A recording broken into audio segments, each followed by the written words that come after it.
If you need to change the phone number on your Epic Games account, you're in the right place. In this video, I'll walk you through the process step by step so you can update your SMS two-factor authentication number quickly and correctly. This is useful if you got a new phone number, change carriers, or just want to make sure your Epic Games security settings are up to date. And if this tutorial helps you out, don't forget to hit the like button and subscribe for more easy software and account tutorials.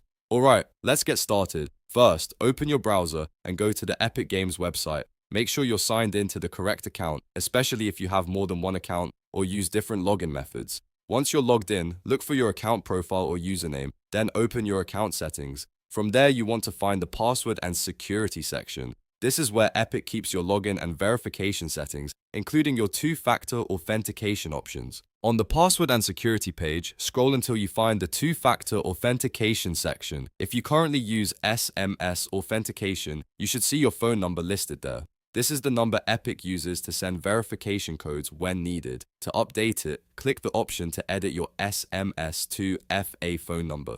Epic may ask you to confirm your identity before making changes, so be ready to complete any security prompts that appear on screen. Next, enter your new phone number carefully. Make sure the country code and digits are correct, because even a small typo can prevent the code from arriving. After you enter the new number, Epic will send a verification code by text message. Check your phone for that SMS message, then type the code into the verification box on the website.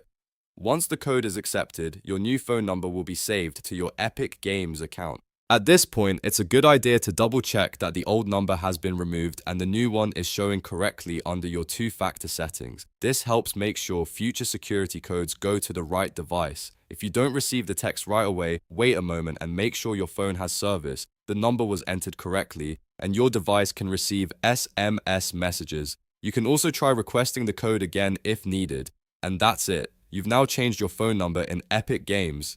Keeping your account security details updated is always a smart move, especially when you change your mobile number. If this video helped, please give it a like, subscribe for more quick tutorials, and I'll see you in the next one.